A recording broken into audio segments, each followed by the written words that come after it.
guys, welcome to my channel or welcome back. Here we are with one of my favorite videos to make, aka my top releases by girl groups this year.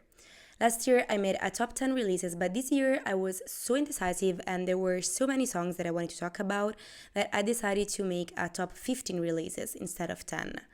2023 has definitely been an interesting year and we've been gifted with some really cool bops. But compared to 2022, if we take into consideration other aspects such as the concept, the music video, the overall creative direction, it was a bit lackluster in my opinion. Like, for example, this year I had no idea which song could have won Sorry, while last year it was obvious that it would have been either Tomboy or Love Dive. Also last year I was super sure about what to include in my top 10 releases, while this year, again, I was so indecisive that I decided to make it a 15 songs list. So yeah, this year K-pop wise has been 50-50 for me.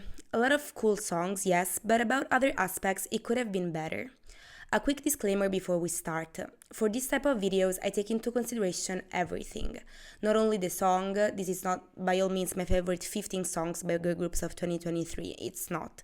It's a video about my favorite releases overall, so taking into consideration also the music video, the concept, the styling, the overall creative direction. So in this video you're not gonna find some songs that I truly love of 2023, but that maybe the concept was a bit basic or the music video was not aesthetically pleasing at all, and so overall the era didn't have a big impact on me. Okay, so without further ado, let's get into the video. I am Julia and this girl groups in your area. Enjoy!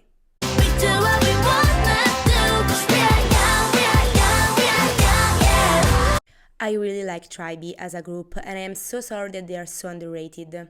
We Are Young was such a great release from their part. First of all, the song it's so fun, so bubbly, it instantly puts me in a great mood and that's what I love about it.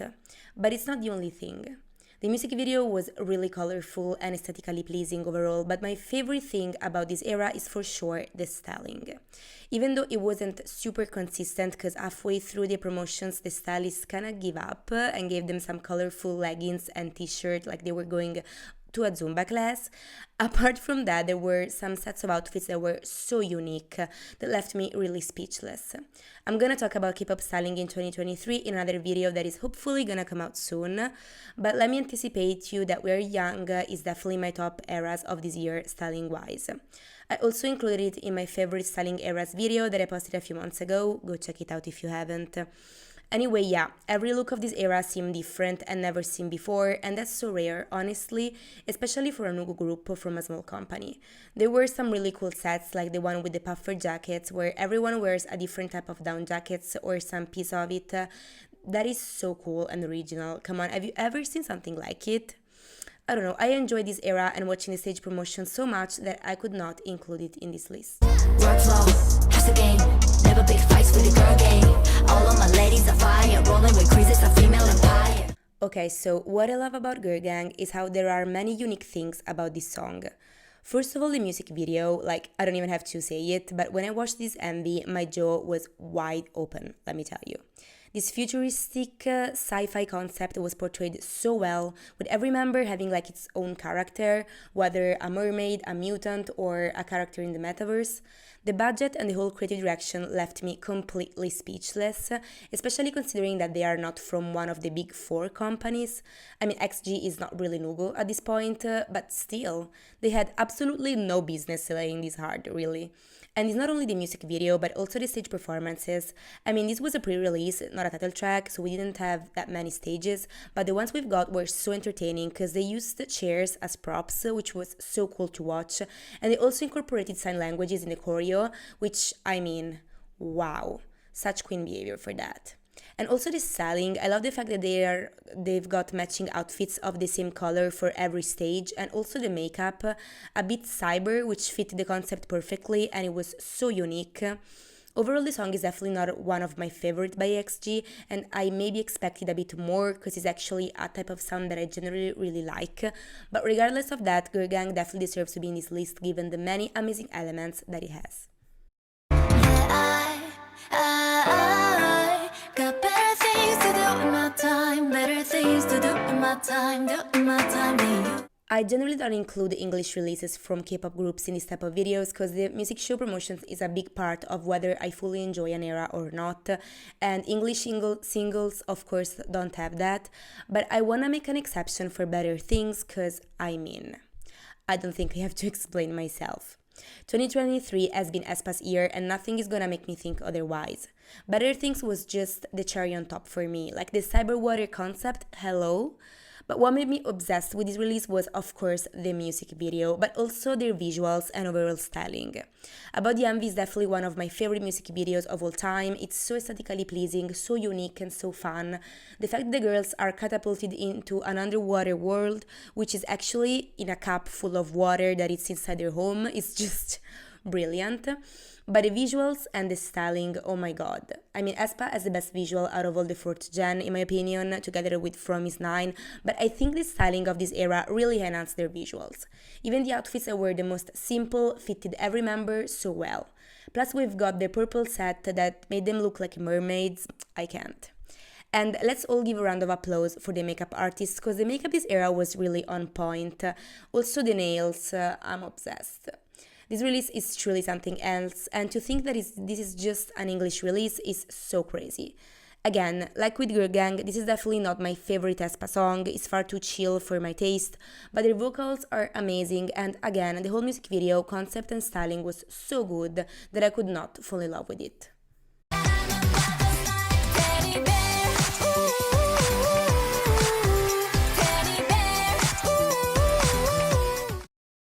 So this release has been quite a grower for me, not really song-wise, because I enjoyed Teddy Bear from the first time that I listened to it, and that never changed. It's probably my favorite Stacey title track after Bubble, so not complaining about that. But as you may have realized by now, I put a lot of importance into the whole creative direction of our release, and given the fact that the concept of this release was a teddy bear, and the song was released on Valentine's Day, I was expecting the music video to be super aesthetically pleasing, with a lot of pink, a lot of cool special effects, something like that. Instead, the music video felt very basic and low budget, with no big creativity whatsoever, and that disappointed me a lot. Also, styling-wise, the looks that we see in the MV were very boring and underwhelming, so that was another thing that left me quite disappointed.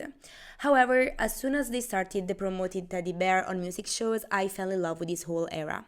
The styling was indeed super cool. There were many great looks with stuffed animals attached to it, which fit the concept super well. I truly don't know why they decided to give them a proper styling only during the stage promotions and not in the actual music video, but oh well, a question of which we will never know the answer, I guess. Anyway, I also love the happy and cute vibe of Teddy Bear, which is definitely Stacey's signature vibe. So yeah, love this release overall. I still wish they could have been more creative with the music video, but I'll overlook it. But I'm a baddie, but the baddie, pretty little risky baddie. 뭐든 될 대로 되라지, catch me if you can. Okay, so song-wise, Baddies was quite a disappointment for me, I have to be honest. Not because I think they shouldn't do a more Betty sound, because I loved Kitsch, I truly loved that song, and I was expecting to love Betty too, if not more. Instead, the song fails to hit hard as it was supposed to be, and it leaves you a bit underwhelmed when you finish listening to it, which is a bit of a shame. Betty is not a bad song at all, I just expected more maybe. However, I completely love the concept and the music video. The fact that in the MV the girls can turn into cats, which terrorize this whole city, was so wholesome. Also, the predominant color was pink, and I love pink, and I love cats, so this was definitely the comeback for me. I'm also a huge Girl Crush lover, so even if the song disappointed me a bit, I nevertheless enjoyed watching IVE turning tables and experimenting with another vibe compared to the one with which we usually see them. I also like the choreo and the overall styling, all things that made this era really enjoyable to follow overall. Macaroni cheese, I got macaroni cheese. Macaroni cheese, I got macaroni cheese. On the cream, pop it like a cheese. I may be biased because I love food concepts, especially when it's executed well, and this is exactly the case. This may be the most creative and well thought release out of all this list, and to think this is just a debut. I can't even tell you how much I'm obsessed with the trippy music video of all macaroni cheese themed. It was so well done and well edited and so freaking creative. We see the girls in a roller coaster inside a giant macaroni cheese cave, we see them floating inside a microwave, heck even ordering a macaroni cheese box from a vending machine, and their albums comes out cause, you guessed it, It's the shape of a macaroni cheese box. Honestly, I freak out about these things because that's exactly why I love K-pop, for this unique and out of this world creative direction and attention to details, which is so rare to find nowadays, even in K-pop. So I'm so happy that a freshly new girl group was able to give us that. Even the way they promoted the release was so creative, with the promotion schedule as a menu, the credential of the album as a recipe, and so on. Yeah, definitely the overall great creative direction was the thing that made me fall in love with this release. The song was very cool too and very unique. It definitely screamed 5th gen with its laid-back approach, yet very impactful and complex production-wise. There were also some little cool features like the microwave sounds at some point, which was a small detail fitting the concept that I loved. So yeah, really curious to see what Young Posse is gonna do for their first comeback, because if their team puts the same amount of effort and budget that they put for macaroni cheese, we can rest assured that we're gonna have a little gem.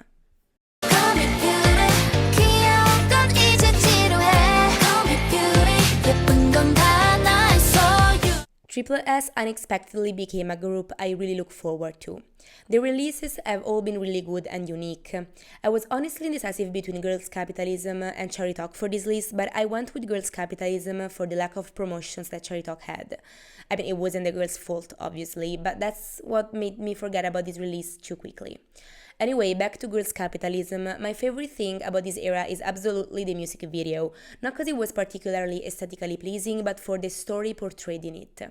The members have kind of like a breakfast club with many weird rules like don't cry, be rich, and eat new food, and there were a lot of funny scenes, like one member eating soap, another one wiping her tears with money, or when they do kind of like a praying session to attract money. That was really very entertaining to see.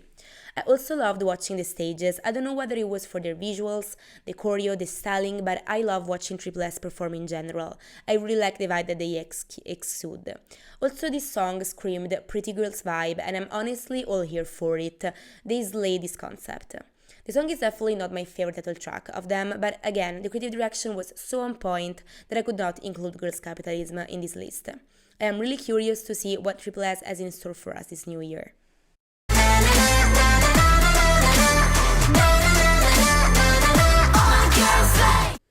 Everglow is one of my favorite groups music-wise, so I literally couldn't wait anymore for a comeback after a hiatus of almost 2 years, and I'm so happy that they finally made their grand return, and what a way to come back, ladies and gentlemen. With Everglow, you know there isn't gonna be a mind-blowing concept or a particularly aesthetic envy, but they are gonna serve Girl Crush, and they're gonna serve it well, and that's what I love about them. I love Girl Crush, and it's so rare anymore after everyone hated it back in 2021, and I definitely missed it a lot. I'm so happy that Everglow stayed true to themselves and to their musical identity and didn't try to follow the current trends in order to have more success. Plus, Slay is probably my favorite Everglow title track. I mean, it's either Slay or La Di Da, and I wasn't expecting that since I didn't exactly love 100% of their latest comebacks. I also love the styling, again very Girl Crush, very Everglow. The choreo was very pleasing to watch. I also learned it in my K-pop dance class and I was so excited you have no idea. So yeah, I definitely hope that they're not gonna disappear again and that they're gonna slay, pun intended, 2024 too. I'm hot, my book and I honestly expected more about Queen Card music video-wise because I wanted something more aesthetically pleasing Y2K style, and I was also expecting a Mean Girls clueless storyline given the teasers where we see that the concept is like a TV series with each member having a different character and Soyeon being like the ugly duck. But the MV was actually a bit confusing, with Soyeon turning into the other girls while she's supposed to be having plastic surgery. I mean, don't get me wrong, I know they wanted to convey the important message of being yourself and everything, but I honestly expected more, especially considering that G-Idol always slay concepts in such a unique way, and the potential here was so high that I could not feel disappointed. Nevertheless, the song is iconic. It's probably my favorite G-Idol title track. It's so catchy and fun. I love singing, screaming, my boob and booty is hot in my car. I also enjoyed a lot the stages because the choreo was really fun to see. The styling wasn't perfect. It was supposed to be this camp Y2K and some sets nailed it, some others didn't. This isn't my favorite G-Idol release overall, again considering also the creative direction and everything, but it's such a fun song that doesn't take itself too seriously that I could not put it in this list. You ain't new tee, new jeans, do you see? New hair, new tee, new jeans, do you see? When I heard that New Jeans were doing a collaboration with the Powerpuff Girls for their comeback, I couldn't hold it anymore. My excitement was truly over the roof. New Jeans have quickly become one of my favorite girl groups, and their creative direction is the main reason for it. And the Powerpuff Girls have such a cool aesthetic that I was ready to be blown away. And that's precisely what happened. I absolutely adore the MV with every member as a Powerpuff Girl with its own power. It was also well edited and unique. We see also many different graphic styles of design for the Powerpuff Girls and how they evolved, and that was so cool to see too. I also love a scene where the New Jeans slash Powerpuff Girls are like characters of a game. It almost looks like a Nintendo game. I low-key hope they're gonna release it for real. That would definitely make my day. The song at first was too chill for me, like all New Jeans songs are, as a matter of fact, but it quickly grew on me after just some listens, and it became probably my favorite song of the whole album. It's a shame it's too short. I also enjoyed a lot the stages and the styling. The New Jeans members are definitely the human version of the Powerpuff Girls, and that was so refreshing and fun to see. TGIF. Sheesh. Thank God I'm fly. Thank God I'm fly. Okay, so even though this is just a B-side and it got only one music show stage, unfortunately, TGIF had to be on this list. The music video is one of my favorite of all time. It's so trippy, colorful, just weird in a good way. I'm sure it's like my most watched YouTube video of 2023. I also adore this styling. It was weird, extravagant, and camp, but no one except XG could have nailed it. Like they did.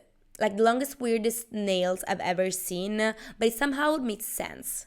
Plus, I love the fact that the concept of the whole mini album was the members as aliens that come to Earth. So if it's in Girl Gang, they were departing from their world. In TJF, they arrive on Earth, and they're quirky and uncanny as ever. And I just love that.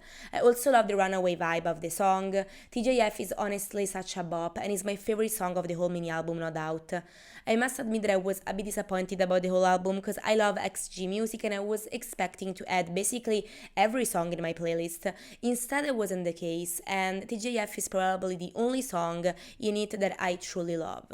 The rap and the bridge are probably my favorite parts. I don't know why, but the line, sweeter than a chocolate peanut butter cup, gonna eat it up, had such an impact on me, I'm not even joking. Overall, this song is such a confident boost. You just need to listen to it and you will feel like the best bitch ever.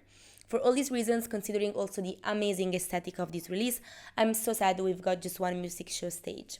It was the pre-release that was promoted the least, with New Dance being released like 10 days after and stealing it the spot. With more promotions, TJF would have probably been at the top 3 of this list. Oh my God, yes on that. I was really hoping that he will come through. Since it was released on January, I almost forgot this came out this year, and to be honest, I lost a bit of interest in it throughout the year. However, I was obsessed with this song when it came out, and every time I remember about its existence, my obsession comes back stronger than ever. It is definitely one of my favorite New Jeans songs. There is something so alluring, especially in the chorus. I don't even know how to explain it. Controversies aside, I like the MV. Again, not very aesthetically pleasing per se, but I enjoyed the plot with every member being crazy and having different visions. My favorite being, of course, Honey as Steve Jobs / Siri. Her running in the inside of an iPhone, it's so iconic, let's be real. I also love the styling and how unique it was, with all the bunny hats, being a reference to their fandom, of course, or stuffed bunny attached to their outfits. I also like the choreo a lot. It's very chill, like the song itself, so it fits it perfectly. So yeah, even if it was the beginning of the year, it remains one of the most iconic releases of 2023 for sure. I bring all the drama, I bring drama, bring my girls in the back, drama. Just as the year was almost over and just as I thought they couldn't slay anymore after Spicy and Better Things, here they are releasing the bop of the year. This is definitely aespa at its best. I absolutely love this song. I was so sad that they apparently dropped their avatar's lore and tech concept, because that's one of my favorite things about aespa. But I have to be honest here. Their songs got so mumuch better, at least their title tracks, and drama confirmed this. It's so cunty, so complex. I discover something new about it every time I listen to it, at least that's the feeling that I got. I also enjoyed a lot of the MV with the Sin City slash Kill Vibe vibes, and the members all turning against each other but being all the same person at the same time. Even though I missed their Kwangya futuristic set, this was far more interesting and creative than the spicy music video, that's for sure. The styling was really, really good. I'm so happy because it's another thing that improved a lot about aespa, and I'm so glad because their amazing visuals definitely deserve amazing looks. And Giselle this era, oh my freaking god, she and Winter devoured this era. I don't know if it was their hair colors or the vibe, but chef's kiss. I don't know what to tell you. I also love the choreography, another thing of aespa that got so much better this year because I also love spicy choreo, and I generally didn't like their choreographies a lot. Nothing more to say, they slayed this era. I'm just a bit sorry that they released it almost at the end of the year because I wanted it to impact my year more in a way. Like, I don't need therapy. Just make me listen to drama one more time. Thank you. Cause I'm too spicy for your heart. Like a fire alarm. 심장이 파고드는 너. I'm too spicy. I had zero idea I would have been so obsessed with this release given the fact that I am a sucker for aespa's lore and aesthetic. So when I discovered that this comeback wouldn't take place in Kwangya but in the real world, I was rather disappointed. But when I saw the teasers with all the Barbie vibes, I was so there for it. But then my disappointment grew even bigger when I saw the actual music video. I was so angry at SM because they gave us a boring and low budget MV with just some glitching effects now and then, despite showing a strange phenomenon in the teasers. However, this didn't stop me in being completely obsessed with Spicy during the whole year. I don't know if it's for its summery yet canty vibe, so different from what we are used to see with aespa, or if it's for the choreo with the pinky move, or if it's for Blondarina, which almost become my bias this era. Sorry, Ning Ning. Or if it's for the final look in the music video where they all have an outfit with a different color, also in the air, and glittery stickers all over their bodies. I don't know what it is, but this comeback quite literally made my year, and it made me realize that no matter the concept or the sound, I'm just gonna love whatever aespa put out and eat it up like it's my last meal. I was really indecisive whether to rank higher spicy or drama, but then I decided to go for spicy because it was so impactful to me. I actually like a drama more as a song, plus I generally love the dark side of aespa more, but spicy it's such a vibe, such an aesthetic that I simply cannot rank it lower than the second spot. Good job, girls. 2023 has definitely been your year.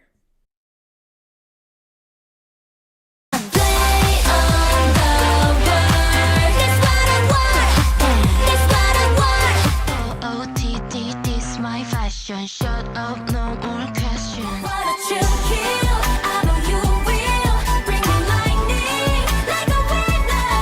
말해줘요 90s kids. 우리 말해줘요 90s kids. Cherry top, cherry top. Cherry top, cherry top. Love me like this, love me like that. Love me like this, love me like that. Unforgiven, I'm a villain. I'm unforgiven, I can get it. Got that.